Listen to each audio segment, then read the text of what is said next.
The Formula One world drives on, but it's a desperately sad and sombre Monza. The pre-race parade is normally a jovial affair. Not this morning. The drivers are all here, but their minds are elsewhere, in New York and in Washington. Next stop, the American Grand Prix. The word from Indianapolis is, we are open for business. Hello there. It's been a very difficult weekend, just about impossible to concentrate fully on the Italian Grand Prix, some affected more than others.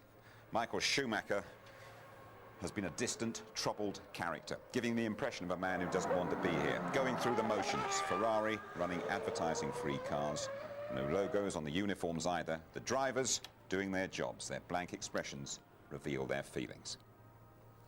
Tony Jardine, we're all different. My personal feeling is that we're all here a bit quickly. My view is that we shouldn't have run at all on Friday on the European day of mourning, but then should have carried on. I thought it was put most eloquently by Jarno Trulli. He said, every day we turn on the television, we hope it's going to be a little bit better. But if we stop Formula One, then they are winning. And he means the terrorists, obviously. Now, Mark, at this race last year, there was a fatal accident at the second chicane. The fire marshal, Paolo Ghislimberti, was killed, and the drivers seem to be very keen for that not to happen again. They're adopting a very unusual stance for safety reasons. Well, it looks like they're trying to get a situation where they don't do any overtaking, at least up to and beyond the second chicane. I find it hard to believe that you're going to get all 22 drivers to agree. I find it hard to believe you're going to get all team owners to agree on this. And after all, we are here to race. I know circumstances are a little bit different this weekend, but we are here to race. Okay. Well, motor racing is also having to cope with the news that Alex Zanardi has been very badly hurt. Zanardi, likeable 34-year-old Italian, drove a season for Williams a couple of years ago, also driven for Jordan Minardi and Lotus. He's had both legs amputated after an accident in the first European Champ Car race yesterday afternoon near Berlin. Mark, a big rival of yours and a close pal as well. Yeah, a big rival, but, you know, a friend, and tough for me to really, you know, speak about Alex because he was such a fierce competitor and we have a lot of respect for each other. But the fact that he's gone through this big accident and he's still alive is something that's with me. And my first thoughts this morning were that, you know, he is thankfully alive. But great driver, great person, and you know, I only hope that his recovery is going to be as good as it can be, and that his child and his wife will, you know, thankful that he's still around. You're saying at times like this, every driver looks very closely at what he does. Every driver, whether you're current, old, new, everyone will assess the situation and assess what it's all about. And when things like this happen, especially guys who are close to you, puts a new perspective on life and whether your career's worth it. Okay.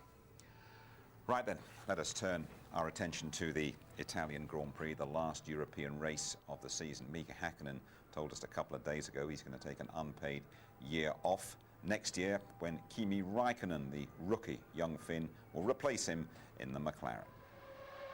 It's the end of one era and the beginning of another. Mika Häkkinen has been with McLaren since 1993 when he signed up as a test driver and found himself promoted to a race seat mid-season. Since then, Häkkinen and McLaren have been virtually synonymous. They've shared much success, but the strain of 3 consecutive world title chases have worn him down, and he wants to step off the treadmill. I'm just gonna take it easy, spend time with my family, and slowly start organizing the future, which is next year, to find the right things to do, and to find a little bit other things, meanings for my life except from Formula One. But at the moment, I still love driving a racing car. That's my passion. So maybe after 4 months, 5 months, I suddenly realized it just doesn't enough driving a road car to A to B or something like that. You know, I need to come back to racing. Häkkinen has a fine record, having emerged in the late 1990s as the successor to Ayrton Senna as team leader. His 7-year partnership with David Coulthard is the longest in Formula One history, but now it's come to an end. Yeah, certainly for next year. Obviously, I don't think anyone quite knows whether he'll be coming back the following year, but yeah, he's lucky boy getting a break, you know, spend a year on the beach or something and come back refreshed. Now the Scot has a fresh challenge in the form of 21-year-old Kimi Räikkönen. For me, for sure, it's good good option to go, and it's I think it's the best option what I can get on this time, and I'm very happy for that. But of course, it's a bit sad. My countryman is I don't know. It's very difficult to say because I don't know the background of the whole situation, and I better not say anything. I think he's been very impressive with his relative inexperience, but you know, one thing I think is important to remember is that you know, he'll have done 17 Grand Prix by the end of the season, and I won my 21st Grand Prix for Williams and was in a position to win before then, so it's realistic that if we have a good car he could win any one of the first 4 Grand Prix next year and be in the same position as myself. The fact is, if you've got the pace, then in Formula 1, if you've got the machinery, you can get the job done, because that's what I did. So you know, I fully expect him to be, you know, in front of me on occasions and behind me hopefully most of the time. Hakkinen has formed a strong bond with the young Finn and had a big hand in steering him towards McLaren. My dream basically is to have the Kimi in the seat of McLaren. It's a fantastic team. It can give a lot for Kimi, definitely a lot. And certainly they will give Kimi a very fast car for next year. I gonna give the Kimi 110% support. He's my friend, so I'm not gonna leave him. He's gonna be in my heart definitely all the way, and I'm gonna help him. He's still not driven on every Formula 1 track, and already he's signed a McLaren contract. The future sure looks bright for Kimi Räikkönen. So Kimi Räikkönen, I mean, a year ago, and he sat in a Formula 1 car, and now he moves it in with McLaren. Do you think he's that good? I think it's remarkable, actually.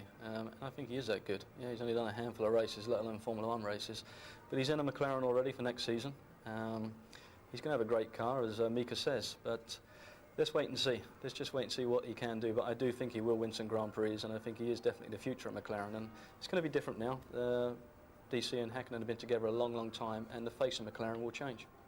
They paid a few quid, haven't they, to get him away from Sauber? $28 million. What's that, around about 18 million pounds or something like that? I mean, he comes expensive, doesn't he? Well, I think the management of Kimi are quite happy. The Robertson couple of Steve and David, father and son, they've got Button and they've got Kimi Räikkönen. So, yeah, definitely a good year for them. Yeah. Tony, all season you've been saying that Mika Hakkinen is going to go. Congratulations on that. But will he be back? I would expect, after his accident yesterday and seeing what happened to Zanardi, that Mrs. Hakkinen would have had a strong word with him last night and said, you better think again about coming back. But the thing is that it's very difficult for him to get back once he's been out for a year, because he's saying he wants a seat back at McLaren. Well, how's he going to do that? Also, he asked to have that sabbatical considered at Monaco time, and it was turned down. Well, that's put McLaren onto the trail of, well, perhaps we do need a new driver, perhaps we will go for youth. So it's almost put him out in the cold. He could have been forced into this position. It's very unusual, isn't it, to try and take a year out of the sport and come back. But if you look at what happened to Hakkinen, as Tony just mentioned there, in qualifying, it is this sort of instant that when he's lying on the beach next year wondering, he might think, I'm not sure I want any more of that. Yeah, we saw it yesterday, the second Lesmo, and did he really have his eye on the ball? It's quite possible that, you know, he's not concentrating 100%. It ended up with the result of him going into the barrier. You know, a hefty knock. Seen him this morning, he looks okay, but I'm sure he's a bit sore. Yeah, before that in qualifying, Ralf Schumacher with 80 Grand Prix under his belt, and he knows his way around there. He says, I want to be on the front row. He started off very well, but ended up disappointingly behind the big boys up front. Yeah, Ralf Schumacher went to bed last night, 6 tenths behind Juan Pablo Montoya. The pressure is on the guy at the moment. He's trying definitely hard to get it all together, but a little bit of his shine's come off from his mid-season Grand Prix wins, and Montoya's getting the upper hand. Car looks great. It's going around the parabolic layer, very settled, planted. They've got the machinery. It's on the front row. It's on pole position, so it can be done. But Montoya's putting the pressure on young Ralph at the moment. Particularly wondering about the reliability of that Williams in the race, but Juan Pablo almost half a second quicker than those Ferraris. Mark's man from the beginning of the year, exciting to watch, but it's interesting how he's now curbed some of this aggression from qualifying performances anyway, and really learned his art. He said, I must get the qualifying together, and this makes it his 3rd pole position, which is absolutely fabulous. But the reliability is the question mark, He's had 3 engine blow-ups, he's had hydraulics, he's had electric problems. It's his turn. He really needs to convert this to win. So do BMW, so do Williams. How about Michael Schumacher, Mark? We saw the pictures of him right at the start of the show. His mind is obviously elsewhere. I know he's gone quickest in warm-up this morning, but you can't do this job unless you're 100% concentrated, can you? You've got to be 100%. Michael does look a little bit detached this weekend, but I think Luca Montezemolo put it in the best words. He's out there racing for his public, and he's doing his normal display. You know, we saw some great laps yesterday. He certainly weren't good enough to get in pole, which is very unusual. But he's here for Ferrari, he's here for the Tifosi, the Italian crowd, and he will do a professional job. But 100% focused, but he is a little bit detached with his emotions. And unusually admitting to making 1 or 2 mistakes in qualifying, Michael Schumacher. So he's out-qualified for the first time this season by Rubens Barrichello, and the Brazilian, he loves racing around this place in that red Ferrari, doesn't he? He loves the Italians. I mean, his grandfather was Italian, everything. But think back to the beginning of the year when he was having a spat with the team in Malaysia over an overtaking agreement with Michael Schumacher. Think back to Austria, where he had to move over. The team asked him to move over for Michael Schumacher. He wasn't happy about that. It could be payback time. Michael Schumacher said, I do owe him one.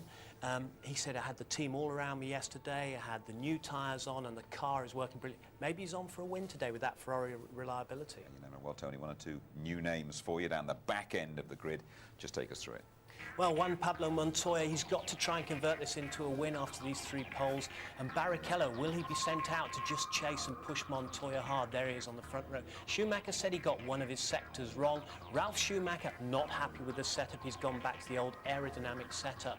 Truly, the fastest of the Honda drivers, no problem at all. David Coulthard says his car not suited to here. Häkkinen's had a new car built up around a new monocoque, and Heidfeld and Räikkönen survived 2 big crashes on Friday to get 8th and 9th. De La Rosa for the 6th time ahead of Irvine. Button 11th on the grid, but he really needs to ward off job threats and get points today if he can. Irvine, persistent brake problems over 2 days. Fisichella back there, he had to take the spare. Villeneuve, too slow, he said. The same case for Alesi and the same case for Panis. Just too slow, he said. And Bernaldi and Verstappen behind him, so the Brazilian out-qualifying the Dutchman again. Enger making history there, first Czech in a Grand Prix. He got it in there in 20th place. And Alonso and Alex Young, bit of a story. They failed in the same place. Then they had to share the spare car.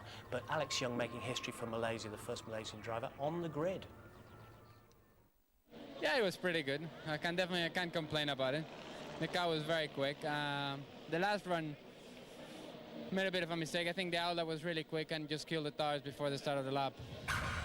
We saw the Williams going very well this weekend, so let's hope we can have a good pace, and then we see it's going to be with the strategy. I mean, the Williams are going very well, and we expect them to do very well. So we just see, we put everything together and work for it. Everything went very well for me and for the team. I'm really happy and glad, because you know, we didn't expect such a good result. Big thanks to the team, because they worked very well all through the weekend, and we are looking forward for tomorrow, because we feel that we can do another good race. I just hope to finish it. I do believe there is a slightly quicker time in the car if you had the confidence in what it was going to do, but it's a little difficult to actually to know each corner exactly whether you're going to have a little understeer or a little oversteer, and that's, I think, where we're losing a bit of time. And I would say, looking at Juan Pablo's time, looking at the gap he has to Ralph, I think he's obviously just supremely confident with the package he has, and that gives you that last little bit of time around a track like Monza. I think we've got the reliability, touch wood, so it should be good. And I think with our launch control working well like it did at Spa, we could have a top 6 finish. You never know. You know, going from the front, you know, is a step further, but you know, races are very weird. You never know what's going to happen. Hopefully, you know, it works well tomorrow. That first win around the corner? I think it's getting closer, but we'll see. When it's time to come, it'll come. Both Schumachers not talking after the qualifying session. And by the way, there'll be no champagne celebrations on the podium after the Italian Grand Prix. But both newcomers have made it. Thomas Enger from the Czech Republic, replacing Luciano Berti, who's coming on pretty well after that accident in Belgium, by the way, in the Prost. And Alex Young, the Malaysian. Both had dodgy moments, but both start the race. Louise Goodman reporting. It was always going to be a tough day at the office for Formula One's new recruits, but Minardi's Alex Young could never have envisaged just quite how tough it would be. The session was less than a minute old when things started to go awry for the Malaysian. Oh dear, is this bad luck? This is just about the worst thing this astonishingly calm and composed young Malaysian could have happened to him. But believe it or not, things were about to get even worse, because moments later his teammate Fernando Alonso coasted to a halt with an identical problem. We went out to do my outlap, and then the gearbox went straight as we were going out the pit lane, so I had to run back and jump in the spare car, only to find that Alonso's car had the same thing happen to him. So the team decided to send Alonso out first, and then they sent me out after Alonso. Thomas Enger is behind the wheel of Luciano Berti's Prost this weekend, whilst the Brazilian continues to recover at home from his huge accident at Spa.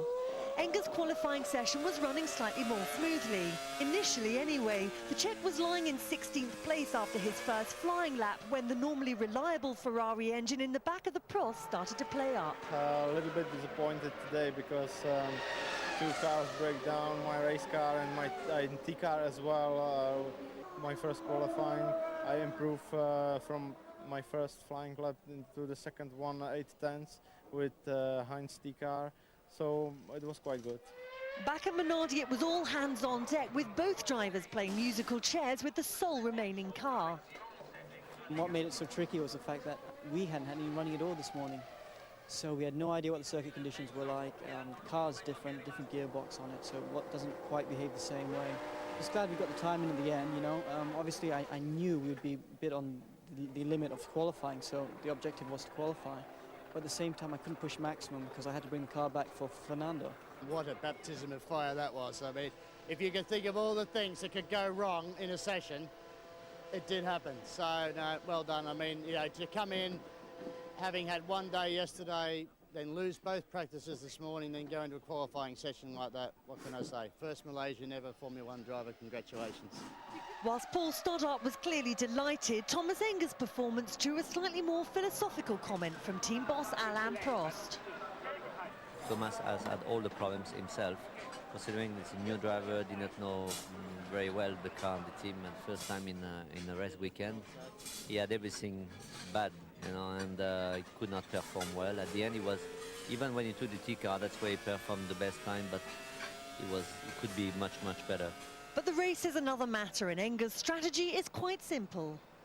I'm in a car that I enjoy to drive. I have a lot of fun with it, and I try to drive as fast as possible with it. This fella's driven as fast as possible, not too badly this season. Welcome Justin Wilson, first Brit to win the F3000 Championship. And when you look at those two there, you look at Mrs. Enger and Young, you must have a bit of hope about getting into Formula One. Yeah, that's always been my dream, to get into Formula One. So, yeah, this year's obviously helped that, and got a test next week with Jordan, so I'm looking forward to that. Just sort of puff your chest out and tell us a bit what you've done this season, because you've had a remarkable time, haven't you? Yeah, driving with Nordic Racing, we've had a fantastic year, and they've been great. The whole season has been perfect. We've got 10 out of 12 possible podiums, and we've scored more points than anyone else in the championship. So, yeah, that's not bad going in this kind of formula where we've all got the same cars, and it's where all the junior champions tend to meet up. And girlfriend Esther enjoying it at Spa a couple of weeks ago when your title was confirmed, and you've been more successful than Juan Pablo Montoya in this, haven't you? Yeah, it's not a bad record to beat, so obviously we're all very happy, and now my aim is to try and get into Formula One. That's what I've always aimed for right since I started racing karts at 8 years old.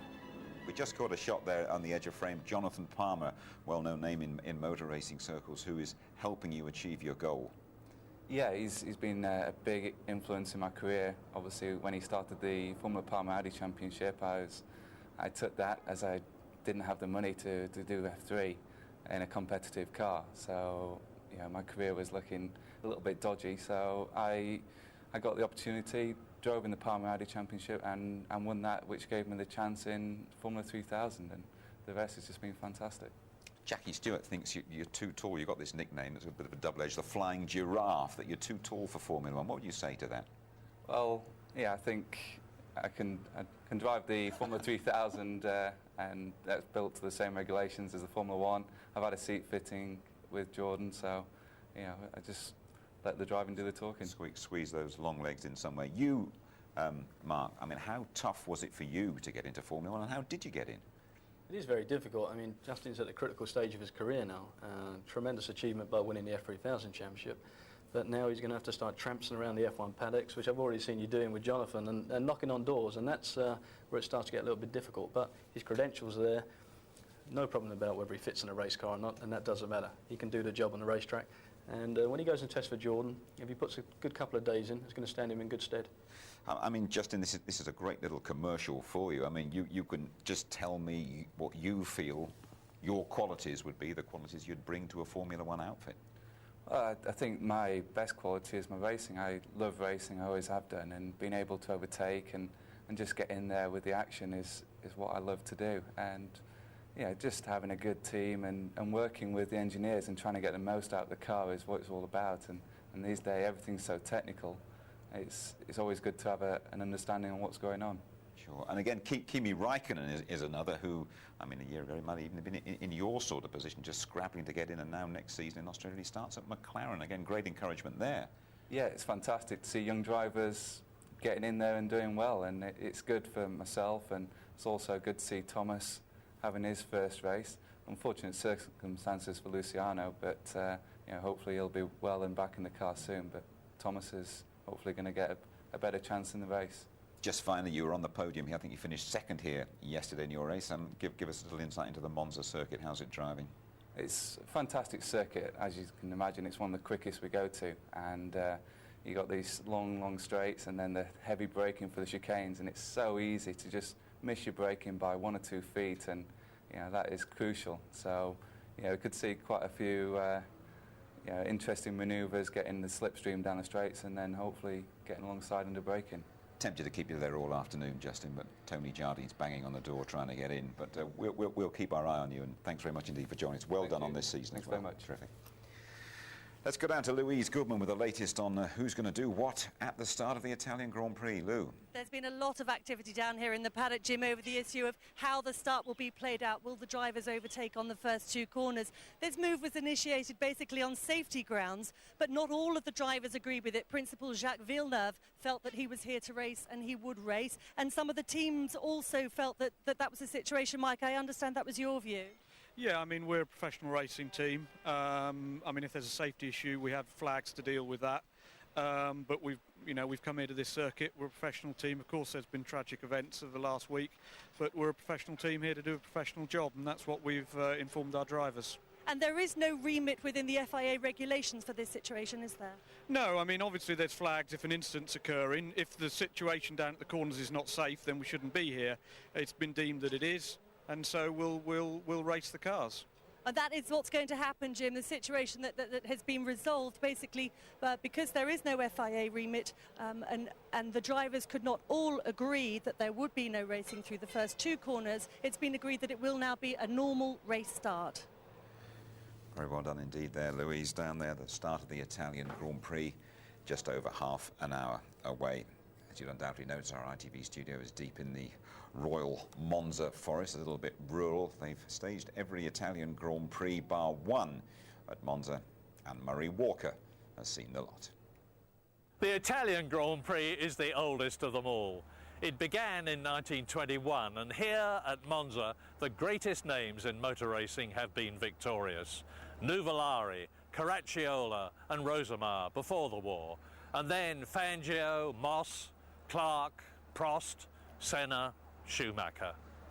Now, Monza may be old, but with its tradition and its Ferrari-mad race fans, it's the most vibrant racetrack of all, and it's seen some wonderful races. In 1957, the racing green British van walls of Stirling Moss, Tony Brooks and Stuart Lewis Evans had a colossal scrap with the 250F Maseratis of 4 times world champion Juan Manuel Fangio and Frenchman Jean Berard. Stirling drove brilliantly to pull away and humiliate the great Fangio by lapping him on his way to victory. It was the first ever Italian Grand Prix win for a British car, and Sterling's patriotism had paid off at last. But if 1957 was good, 1967 was fantastic. In his Lotus, Jim Clark lost a full lap with a puncture before amazingly recovering to take the lead, only to falter on the last lap and be passed by Jack Brabham's Brabham and John Surtees' Honda as they raced for the flag. It gets better all the time at Monza though, and 1971 was a vintage year, with a fabulous slipstreaming battle between Peter Gethin in his BRM, Ronnie Peterson's March, Francois Sever's Tyrrell and Mike Hailwood's Surtees. As they came out of the Parabolica for the last time, it was anybody's race, but Gethin just made it, with 0.2 of a second covering all 4 of them. The Tifosi were ecstatic in 1979, for although Frenchman René Arnoux led the opening laps in his turbocharged Renault, he retired to leave Jody Scheckter and Gilles Villeneuve up front in their Ferraris.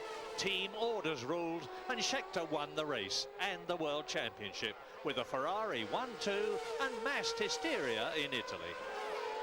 There is the 1979 World Champion Jody Scheckter. 9 years later, the Tifosi were euphoric again. Less than a month after the death of the great Enzo Ferrari, and with McLaren having won every race so far, Ayrton Senna was being caught by the Ferraris of Gerhard Berger and Michele Alboreto as he went to lap Jean-Louis Schlesser's Williams. It spins! Senna! Ayrton Senna spins! And into the lead goes Berger, into second place goes Alboreto. What a fantastic situation! It was collision time again at Monza in 1995 as Schumacher in his Benetton and Damon Hill in his Williams slammed into each other for the 3rd time in their careers. Oh, and Hill hits Schumacher, they both go off! They both go off! Amazing! To the Tifosi's joy, popular Jean Alesi led for Ferrari, only to retire and let Johnny Herbert's Benetton into a lead which he held to the end. Well done, Johnny. His 2nd win and well deserved. Michael Schumacher's brought joy to Italy by winning 3 times at Monza for Ferrari, and he'd love to make it 4 for the Tifosi after his championship victory. But against Williams, McLaren and hopefully Benetton, it won't be easy. Won't be easy. Quickest circuit of the lot. Tony, can be a dangerous place too. Well, it's always a cauldron of sort of high emotion, 100,000 people, incredible knowledge and passion about motorsport, but it's high drama as well. I remember in '78, when our Brabham car being involved with the big crash with Ronnie Peterson, we tried to get out the pit lane. Police looked after the pit lane. We all got hit with truncheons on the head and goodness knows what. And then in the early 90s, Mark and I remembered that Christian Fittipaldi crossed the line in the air, upside down, landed on his wheels and carried on miraculously. Nothing happened to him. And that's the sort of thing that can happen at Monza. Preserving the brakes, a prime aim for all the drivers going around here this afternoon. Tough circuit on brakes. You know, you're doing 210 miles an hour coming down to 2nd gear chicanes at about 50. And I can remember back in '94 when I was at Tyrrell, they got the brake wear wrong on the carbon brakes, and I had a right front brake explode on me at the Ascari chicane. I've never seen a photographer so scared in my life. His eyes were out on sticks, I tell you. But I've got a picture on the wall, have you? Yeah, got my attention, I tell you. OK, it is a home Grand Prix for Giancarlo Fisichella, the Roman, coming off his best result of the season, 3rd in Belgium. Also the last Monza appearance for that team, Benetton. Next season they race as Renault. Fisichella found a quiet spot on the old Monza circuit to chat with Louise. Tell me, when you come somewhere like this, I mean, to me, this just reminds me of the 1960s and what to me is the heyday of Formula One. Does the history, does that mean something to you? Oh yes, Monza, it's a real history for Formula One, for motor racing, and especially for an Italian driver like me. I did a lot of races here in Monza, and I won in Formula 3, so for me Monza, it's a special circuit. Can you imagine racing on this banking? It's so steep, I can't believe how steep it is. Could you ever imagine racing on this? I did 3 years ago the Rally di Monza, and one of the special race was in... Around here? Yeah, around what here. What was it like? It was strange. Was it scary? There was the steering wheel in that direction, and the body and the head like that, so it was a bit strange. But because you have a very good speed, it's normal. Now speed, talking about speed, tell me about Spa, because your speed there was something else. That was a fab race for you, wasn't it? Honestly, I was very impressive during the race, especially after the second start. I was second behind Michael. I said there is something wrong. But after a few laps, Barrichello was behind me. And the car was good, the balance was good, the grip too. I was driving very well. And I think I did a very good job. And at the end, when I was third after the checking flag, I was very, very pleased. And I think it's been one of my best races in Formula One. The upturn in fortunes is rather ill-timed for Giancarlo, who'll shortly part company with the team and boss Flavio Briatore. Maybe because I'm not his driver, it's a bit difficult sometimes with the press. But normally with me, when we are in holiday, it's a nice guy. How different do you feel inside as a person to the way that you were when you were last at Jordan? It's nice to go back to the Jordan Grand Prix because in the 1997 was my first year in Formula One, and your first year is not easy, but with Eddie and even with the mechanics in Jordan was like to be at home. Now I am 28, I got more experience, I feel very strong, much stronger than the 1997. I was nearly winning some races, so I think I'm ready to win my first race in Formula One. He'll be driving the modern Monza with Giancarlo in a few minutes' time. This circuit not that far away from Milan, one of the great fashion centres of the world. No use to any of us three, but right up Beverly Turner Street. They've each got their own little thing that they like. It's groovy, I guess. He's got a nice body. He's wearing velvet pants. He's got a nice body. Monza may be home to the Grand Prix this weekend, but there's an equally fierce battle being held right here in the paddock. The contenders wouldn't be seen in anything other than the latest designer chic, all topped off with the most expensive shades. The competitors do their training 40 miles down the road in glamorous Milan. This is the epicenter of global fashion, the bustling streets of Milan, where the beautiful people only take time out from looking at themselves to look at each other. It's also home to some of the world's most famous designers. He's got a nice body. He's wearing velvet pants.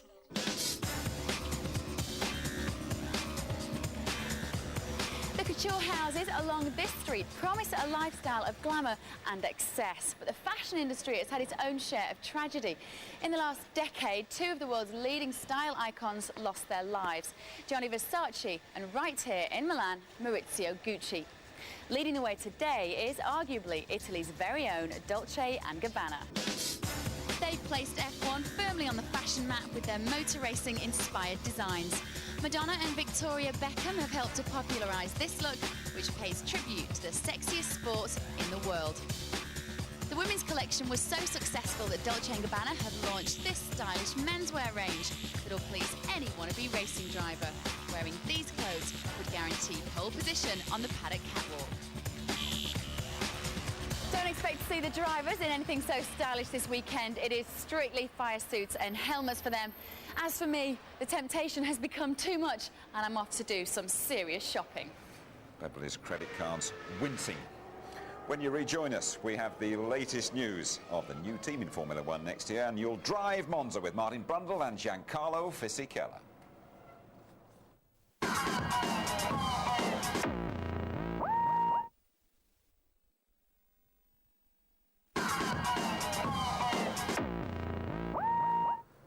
Just over 15 minutes to go to the start of the race in Monza. Now, animated discussions. Michael Schumacher, Jean Lacey poking his head in there, and David Coulthard. What's happened here is the drivers do not want to overtake on the first 2 chicanes. There was a fatal accident there last year. The Fire Marshal Paolo Ghislimberti was killed. They do not want to race for the first 2 chicanes, but their team bosses have said, you will all race. That is the scenario. Michael Schumacher and David Coulthard doing their best to sort things out. We've only had a couple of rain-affected races in the history of this Italian Grand Prix. No surprise, we have a lovely autumnal day. Temperature around about 20 degrees. Let's drive the quickest circuit of them all. They'll hit speeds of over 210 miles an hour. It is Martin Brundle on board the Benetton with Giancarlo Fisichella. Fresh from his great podium last time out of the Belgian Grand Prix, how does Fisichella handle this Monza racetrack? Staying to the left, he'll take a quick glance at the pit board on the right. It's a long way away here, over 210 miles an hour. Look for the little white blocks on the left-hand side of the track. They're the brake marker points. That's what he's looking at. 160 metres before the corner, hits the brake pedal, but he's a bit late. Has to take to the escape road, but he's away. Heading towards Curva Grande then. The software automatically upshifting the gearbox at the optimum engine revs, minimising the turn on the steering wheel to allow the car to easily build speed. It's a bit dark as you head down into the second chicane. Look for that green patch on the left. That's what he's doing. Traction control applying just the right amount of power then as he heads towards the first Lesmo. Turn in early is a bit of a gradient to help you. Second Lesmo ahead. Do not touch the curb on the right-hand side. It's good. Can lean on the grasscrete on the exit, now building well over 200 miles an hour again. Not so much to do for the driver here, but at the top of that slight incline is a washboard effect on the racetrack. The back end of the car will be light. You must touch the curb on the left. He's okay. Follow those white lines. You can run a little bit wide on the exit to minimise the angle of the corner. You need every ounce of speed you can get as you head down towards Parabolica. Now watch him flick down 3 gears with his left hand as he hits the brake pedal. Car's working beautifully, not fighting the wheel at all, is he? Now he's full throttle, the corner opens up nicely. Once again, you're into that long, long pit straight of the famous Monza racetrack. Fisichella starting 14th. Michael Schumacher, very downbeat, coming here as a double Ferrari world champion. Barrichello starting ahead of him. He could still catch Coulthard, looking at those standings. Ralf Schumacher's aim is to overhaul the Brazilian. Hakkinen has never won here, and Montoya is on pole. Meantime, in the constructors, well, that top 3 looks pretty much done and dusted. 4 teams still in the frame for that 4th place. Trulli's Jordan starts 5th. There will be a new team on the grid when the 2002 season kicks off in Australia. They are Toyota. They've ruffled a few feathers, but they've got a strong British interest. Toyota are on course to make their Formula One debut next season with a British driver in the lineup. Alan McNish has obviously impressed the Japanese manufacturers with his testing form because he's earned himself a race seat alongside Mika Salo. We are working very well together. We like Alan very much, and from my point of view, he should be on the grid in Melbourne next year. So is that a definite yes, he will be there?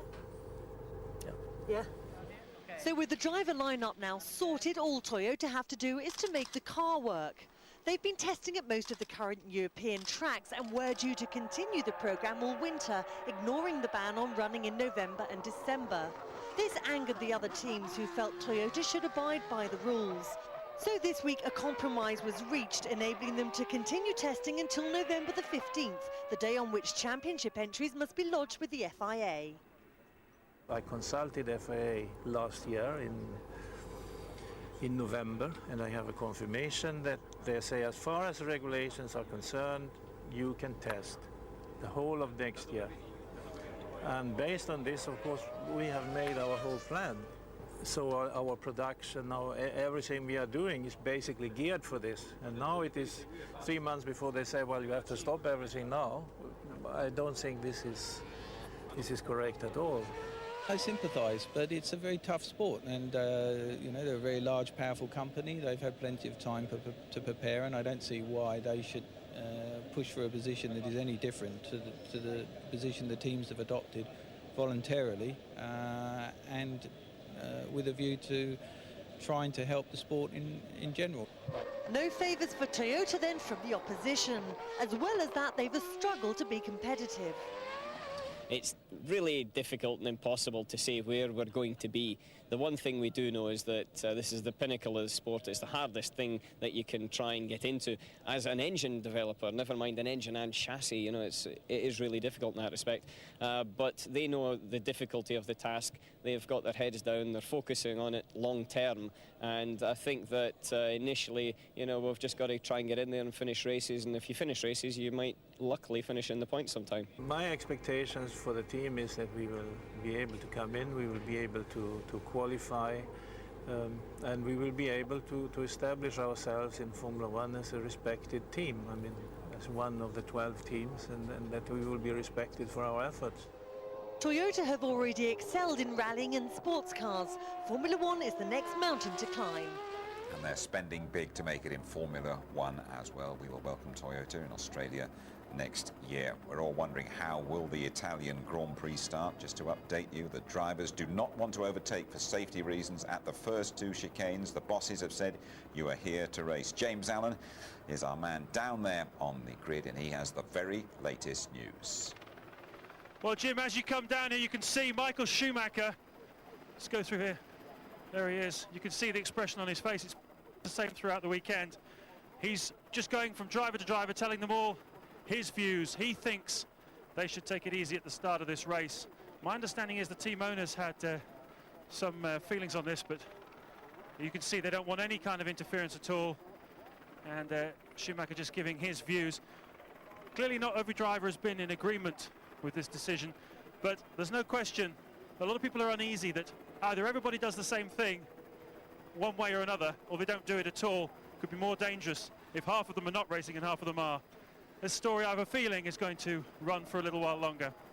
We're not going to know till the start of the race, are we, James? Mark Blundell, what's your view on it all?